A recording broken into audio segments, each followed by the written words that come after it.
The 1983 song, Total Eclipse of the Heart, was the biggest career hit for Welsh singer Bonnie Tyler. It was written and produced by Jim Steinman, who originally wrote it for a Broadway musical about vampires. So how on earth did it end up becoming a song about a woman lamenting over her lost lover? And why was American singer Miklós upset over the song? In this video, we will consider those questions and also explain why the song has found a new audience even decades after its release. This is the real story behind the song Total Eclipse of the Heart.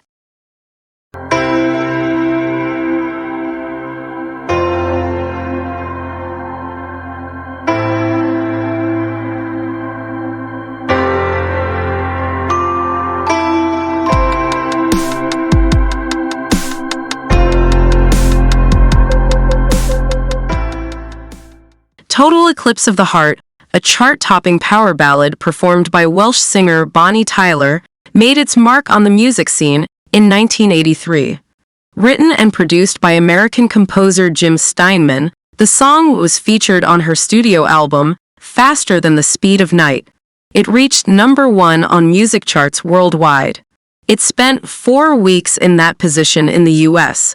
This powerfully sung ballad, with its eerie melody, quickly won the hearts of a global audience. The song appears to be a woman's passionate plea for the return of her lost love, and in an interview with a British music newspaper, Tyler said she thought the song was about someone who wants to love so badly she's lying in complete darkness. However, delving deeper into the song's origin reveals a much darker narrative. In an interview with a theater magazine, Steinman said he originally wrote the song for a musical he was planning to produce. It was to be based on the 1922 silent film Nosferatu, which is an adaptation of Bram Stoker's 1897 book Dracula. He said that the song is about the power of darkness and love's place in the dark. He also noted that the lyrics are really similar to vampire lines. After hearing these comments from Steinman, some of the lines take on a new meaning. For example, every now and then, I get a little bit terrified. Your love is like a shadow on me all of the time. These words would easily fit in a vampire musical. Interestingly, it has been claimed that Steinman initially wrote the song for the American singer, known professionally as Miklós. It would have been included on his 1983 album, Midnight at the Lost and Found. In an interview with Q magazine, Miklós indicated that his record company couldn't reach an agreement with Steinman, so the deal fell through. In an article titled A Marriage Made in Hell, which is featured on Steinman's website, Miklós was quoted as saying, "The record company said I shouldn't have anything to do with Jim, that nobody wanted to hear his songs. These morons, and I'm gonna sit here and call them morons, passed on Total Eclipse of the Heart and Making Love Out of Nothing at All, which reached #1 and 2 in America in the same week." It should be noted that the songs he is referring to were both written by Jim Steinman.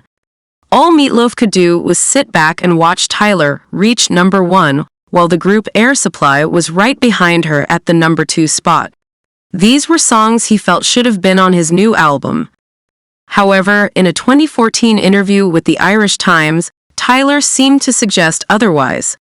While Steinman had started writing the song for a musical, he hadn't completed it. She said, "Miklós was apparently very annoyed that Jim gave that to me. But Jim said he didn't write it for Miklós, that he only finished it after meeting me." And Steinman's comments seemed to back this up. In a 1983 interview with People magazine, he adamantly maintained that the song was crafted specifically for Bonnie Tyler. He said he wrote it to be a showpiece for her voice. Their collaboration began in the early 80s, with Tyler seeking to reinvent her sound after signing with Sony Music. She asked Steinman to become her producer after seeing his work with Miklós. Steinman had written and produced all the songs on Miklós' first 2 studio albums. It had been 6 years since Tyler's last hit titled It's a Heartache. That song peaked at #3 on the US charts. Like many artists, she was looking for something new that would give her career a boost. She also wanted to move away from her country rock style. According to Tyler, Steinman really liked her voice and was quite aware of her ability to express raw emotion. He was convinced that she was the ideal interpreter for his song. Steinman had told People magazine that her voice reminded him of Creedence Clearwater Revival's John Fogerty. Perhaps that's because Tyler had grown up listening to the music of Tina Turner and Janis Joplin.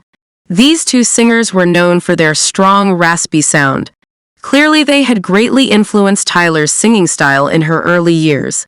This was back when she was still using her birth name, Gaynor Hopkins.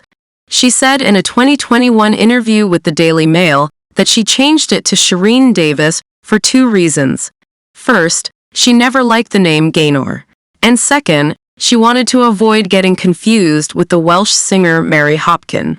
Even though their last names were not spelled the same, it was a smart career move for Tyler at the time. In 1968, Mary Hopkin had established herself with a major hit called Those Were the Days. It climbed to number 2 in the US and number 1 just about everywhere else. As for Shireen Davis, she later changed her name to Bonnie Tyler after landing her first record contract. But she didn't always have that distinctive raspy voice. It was actually a side effect of her throat surgery back in the 70s.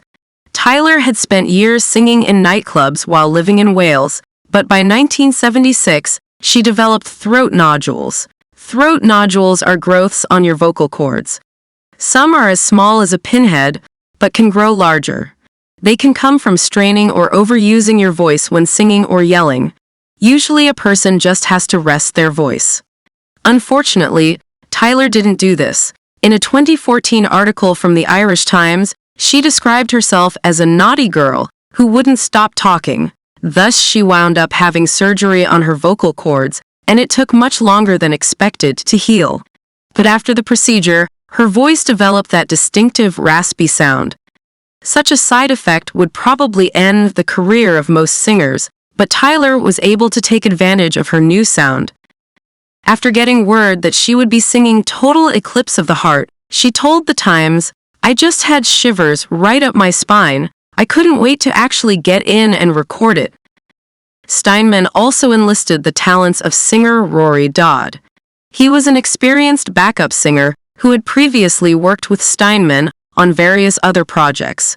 Dodd provided the haunting backup vocals for the line "Turn Around Bright Eyes." That line originally appeared in Steinman's 1969 college musical, The Dream Engine. Tyler would later recall, "Once I heard Total Eclipse of the Heart, I knew it was an incredible song.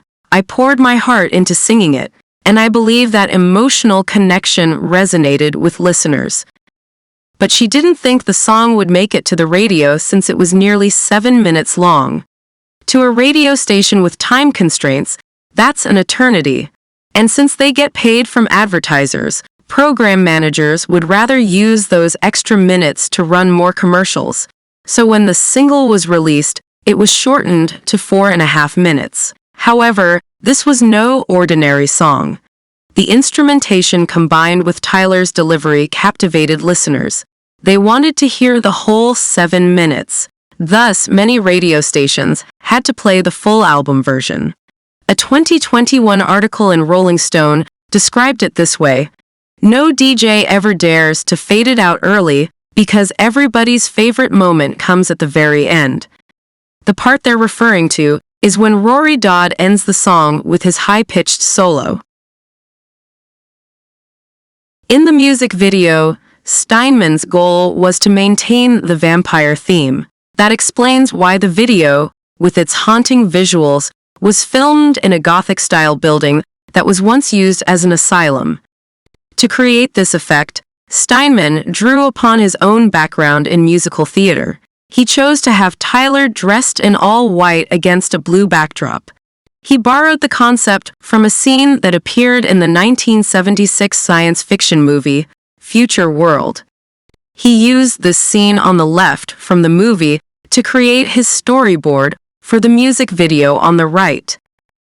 The music video was directed by Australian film director Russell Mulcahy, and he spoke about it in the 2011 book I Want My MTV, the uncensored story of the music video revolution. According to Mulcahy, Tyler was furious when she saw one of the scenes that was inserted into the video. It depicted a shirtless young boy throwing a dove at the camera in slow motion. He said Tyler cursed at him, said he was a pervert, and stormed off. According to Mulcahy, using the boy was Steinman's idea, but because she called him a pervert on the set, Mulcahy said he refused to work with Tyler again. Interestingly, the video on YouTube shows the boy wearing clothes, so perhaps they took that scene out after her strong reaction. But Tyler wasn't the only one who felt the video crossed the line. Author Steve Pafford published a very detailed analysis of the video in a 2021 article on his website. Here's how he described the creepy scenes with the students. It's late at night. The kids should be in bed, but this one carries with it the idea of some kind of secret society that meets at midnight when the moon is full. Something is definitely going on. And this is how he describes the ending of the video. She sings alone, exhausted, her silhouette profile voicing her final words as the film concludes with a daytime scene.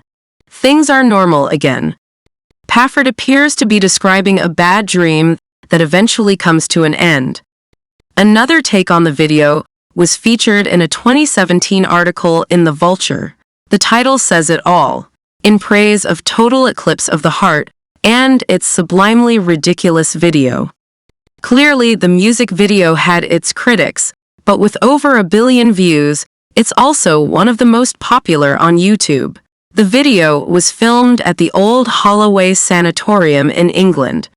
Situated on 22 acres, it was originally an institution for the treatment of patients suffering from mental illness. When you look at the architecture, it's pretty clear why this location was chosen for a video based on a vampire theme.